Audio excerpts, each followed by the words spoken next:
dito. Kasalanan mo ito lahat. Hindi na dapat kami nakinig sa'yo. I'm so sorry. Anong sorry? Ngayon wala nang pag-asa. Sinira mo. Kasalanan mo ito lahat. Hindi na dapat tayo na grupo-grupo. Ate, please. Patawarin mo ako. Kasalanan mo to. Kasalanan mo to, Ding! Ate!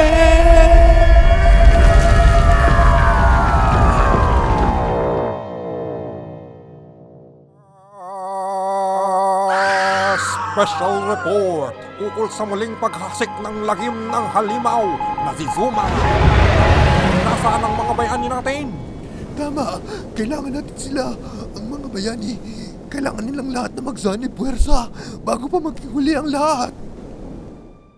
Nagtataka din ba kayo kung bakit hindi pa rin sila nagsasanib sa kabila ng pagbabalik ng halimaw na si Zuma? Namumutawi na ang opinyong ito. Ang pagkakaroon ng isang force for good ika nga na ating maaasahan na kumontra sa pagsasanib ng mga forces of evil. Na, sa tingin ng reporter na ito, ay hindi na kinakaya ng ating mga pulis. Police Chief, kaya niyo pa ba? Kaya naman namin yan. Magtiwala po tayo sa ating mga kapulisan. Pero, this just in! Ginawa na po nila. Opo, sila po ay nagsanib.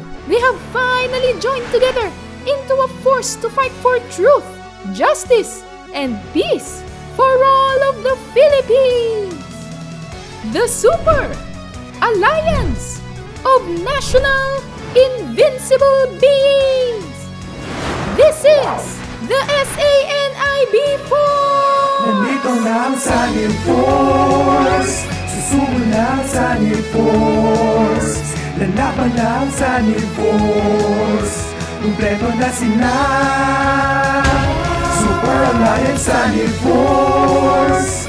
National Sanib Force. Invincible Sanib Force. Nagsanib na sila. SANIB Force, the Super Alliance of National Invincible Beings, paid for by the Hardo Corporation.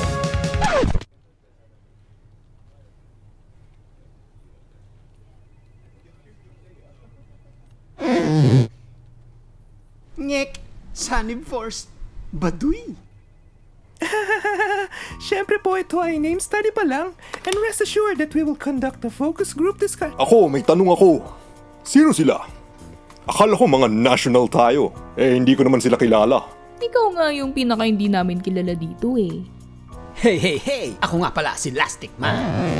Kilala pala kita. Plastic Man. No. Lastic Man. Oo nga, sabi ko Plastic Man. Okay. Oo nga naman. Introduce ko tayong lahat. Ako si Elizabeth Hardo, representing the Hardo Corporation. You may call me Miss Beth. Tatay ko po yung may-ari. Ito si Elastic Man, Stretchy Powers. Hey! Ito naman si Darna, Invulnerability, Flight, Super Strength. Hello po.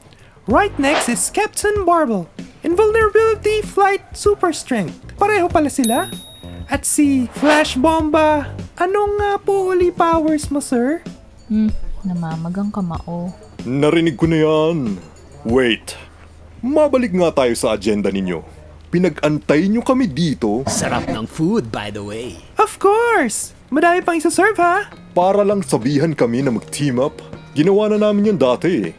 Medyo regular na din namin yan ginagawa noon. Tawag doon ay ang mag-team up. Sa tingin ko, hindi na kailangan ng mga may pasanib force pang nalalaman. Basta magtulungan na lang. Psst! Pinagtabi mo pa silang dalawa, i-break na yan. Hala! Wala na po sila? Magjowa kayo dati! Sanib Force. Maganda na sana pero yung sanib kasi parang tunog na saniban. May point ka doon, Cap. Pwede bang yung tunog Pinoy? Yung makabayan. The Makabayans! Kung Manila League. Sounds like mandidilig, as in mandidilig ng halaman. Eto, the Flash Bombers! O kaya, Flash and the FB Force. Maganda pala pag anniversary natin, pwedeng tawaging Saniversary, Nax. Mwek.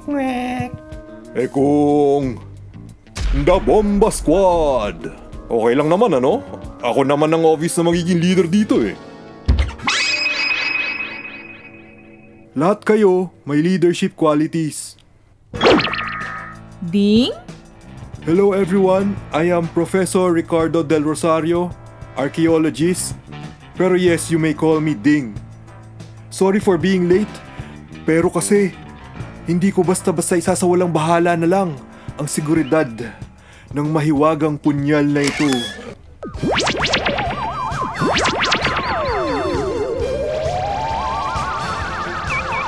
Si Flavio, ang panday! Idol ko yan! Hoy, ikaw, makinig ka. Ako ang panday at ang dala ko ay isang masamang balita para sa mga kapwa kong bayani. Wala na tayong oras. Ang kasalukuyang pagsalakay dyan ni Zuma ay simula pa lang. Kailangan nating magtipon-tipon ng ating mga lakas at mahihiwagang mga talento sapagkat may nabibintong isang matinding pagtusok ng mga puwersa ni Lizardo mula sa kanyang dimensyon. Isang invasion? At ayon sa aking investigasyon, si Lizardo mismo ay nandyan na sa inyo, nagtatago, nakabalat kayo at nag-aabang ng magandang panahon para magpakita. Siya ay nagpapanggap na si... Police Chief!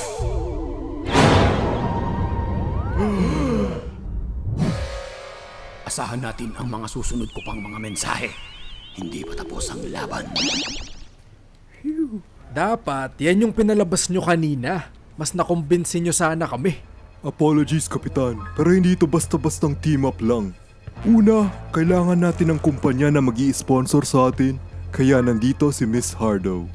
Pangalawa, kailangan din nating magdagdag ng mga miyembro. Kayong apat, na kilala kong may matinding leadership skills, ang magiging trainers at mentors ng mga ito. Kayo ang maghahanda sa kanila na harapin ang hukbo ni Lizardo. Naku, mga bakito! Babysitter pala ang hanap nyo. Aray, may ground ba tong Silya?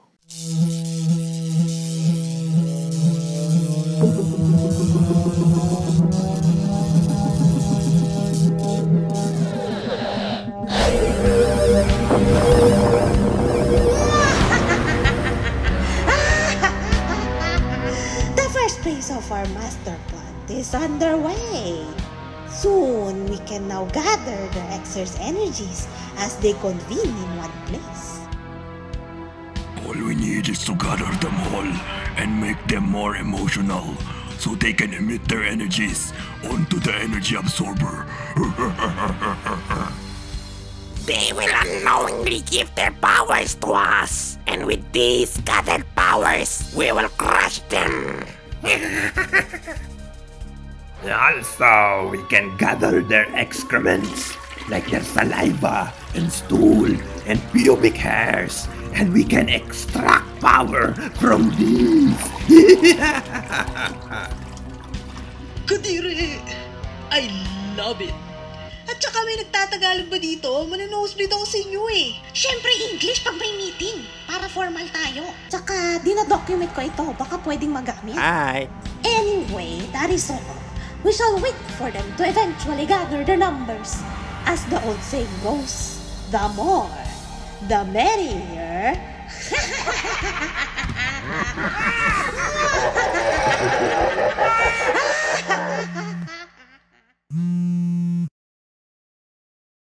Ayan, ready na daw sila. Okay, class is in session.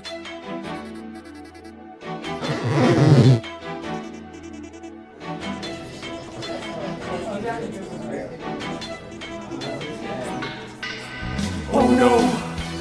Oh no! Nasa sa panganib na sila!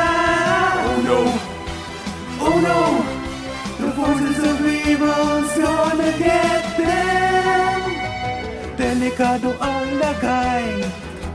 ng mga superhero. May mga villains sa ilalim pala nila. Pag sila pala'y nagsanib, power sila ay mahihigot. Gamit ang machine na kukuha ng lakas nila. Delikado ang lagay nila, pero sila sanib lang dahil bayani sila. Sanib, mga superhero, sanib, mga siraulo at nagsanib na. Ang Sanib Force, ang Sanib Force, sanib, mga superhero, sanib, mga siraulo at nagsanib na. Ang Sanib Force,